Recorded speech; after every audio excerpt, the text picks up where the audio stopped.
পবিত্র কাবার পর দ্বিতীয় পবিত্রতম মসজিদটি হচ্ছে মসজিদে নববী। এই মসজিদটি মহানবী সাল্লাল্লাহু আলাইহি ওয়াসাল্লামের নিজ হাতে নির্মিত।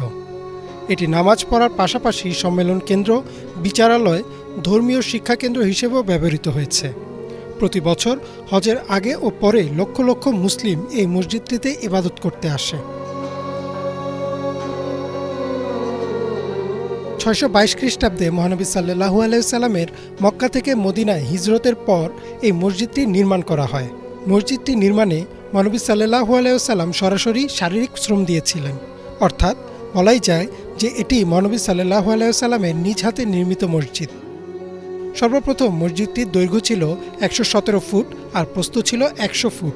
মসজিদটিতে খুঁটি নির্মাণ করা হয়েছিল খেজুর গাছের কাণ্ড দিয়ে। ছাদ হিসেবে ব্যবহৃত হয়েছিল খেজুর গাছের পাতা আর কাদামাটি, আর মেঝেতে ছিল মরুভূমির বালি। খাইবারের যুদ্ধের পর যখন মুসলিমদের সংখ্যা বাড়তে থাকে, তখন মসজিদের চারদিকে ১৫০ ফুট করে সীমানা বৃদ্ধি পায়। এরপর ইসলামের দ্বিতীয় খলিফা উমর রাদিয়াল্লাহু তাআলা আনহুও এক দফা মসজিদ সীমানা বৃদ্ধি করেন আর মেঝেতে পাথর বিছান। তৃতীয় খলিফা উসমান রাদিয়াল্লাহু তাআলা আনহু আবারও মসজিদটি সংস্কার করেন।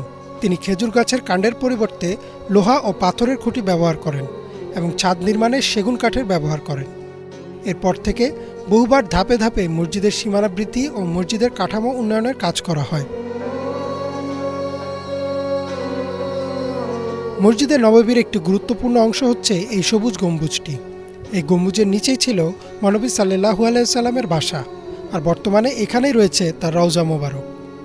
মহানবী সাল্লাল্লাহু আলাইহি ওয়াসাল্লামের পাশেই তার দুই ঘনিষ্ঠ সহচর হযরত আবু বকর ও হযরত উমর রাদিয়াল্লাহু তাআলা আনহুর সমাধিও রয়েছে।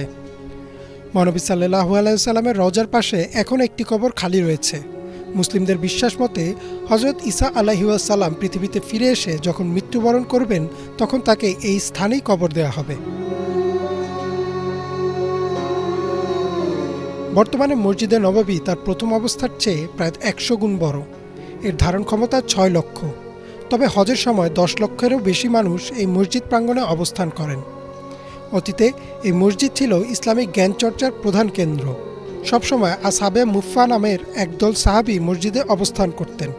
তারা ইসলামী জ্ঞান অর্জনের জন্য নিজেদের সব উৎসর্গ করে দেন এবং পরবর্তীতে হাদিসের এক বিরাট অংশ তাদের কাছ থেকেই সংগ্রহ করা হয়। ইমরান মাহমুদ, বাংলা ভিশন।